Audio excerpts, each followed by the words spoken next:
Hi, I'm Matt, and this is a short video about storage sheds typically found in a backyard. So here's a pretty decent looking shed. A shed like this is probably, I see they sell the kits at Home Depot and Lowe's for sheds like this, and I think they're about $1,200. It's been a couple years since I looked at them, but I think they're around $1,200. And, you know, the bigger they are, this one looks like it's probably about 6 or 8 feet by 6 or 8 feet, and about $1,200. I've seen them as much as $3,000 and $4,000 for bigger ones. This one's got a concrete pad on it, which is good.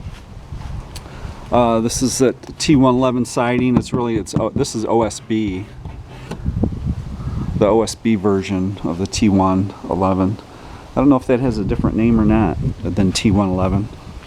Fiberboard, fake wood. So it's this, looks like this on the back. But this one's starting to deteriorate pretty bad.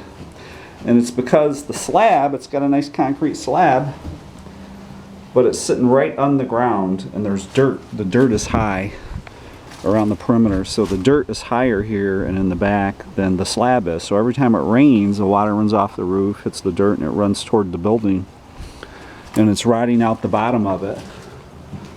And this thing's probably, I don't know, 10 years old or less. Look at this.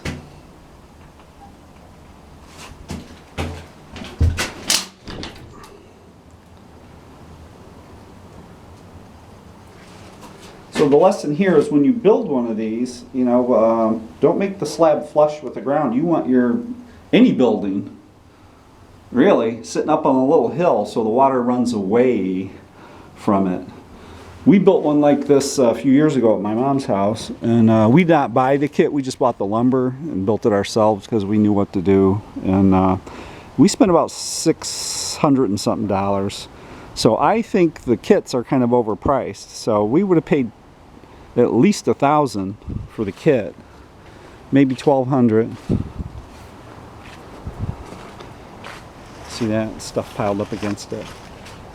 I wonder why that roof leaks so bad over there. Probably the branches from this tree were rubbing on the roof and damaged the shingles. I don't know what happened. Looks like something hit it there. That's where all that rot was on the inside. Probably tree branch hit it. They don't have the shingles overhanging the flashing. See, this should overhang past this. This is what I call T-drip. They make rake edge, and then they have T-drip. This is T-drip. So these shingles should hang over past here a little bit, not back from it. That's part of the problem, I think. Same up here.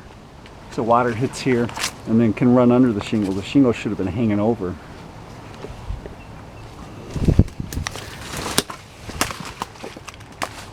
So it's all about the water, folks. Make sure you got a nice overhang. This is one of those, I don't know, barn roof or mansard roof, whatever you want to call it.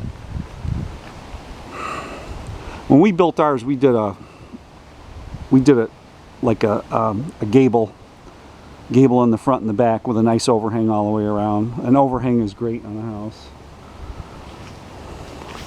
or a shed. It helps keep the water away from the bottom. It helps prevent stuff like this, you know, the leaking and stuff. They should have put these shingles, like I said, hanging over a little bit. But that's it. It's all about the water. So get it up off the ground, put down some gravel, pour your slab on top of the gravel, put your shingles on the right way, have one with an overhang if you can. These kits don't usually have overhangs. You can do it cheaper if you don't buy the kit and just buy the lumber. Maybe watch some YouTube videos. Maybe even download some plans for free on the web. Save a little money that way instead of buying the kit. There's probably materials list and drawing of a nice shed for free on the web somewhere. So anyway, that's it. Just a couple tips to help people out in case you're going to build a shed in your backyard. That's it. Bye.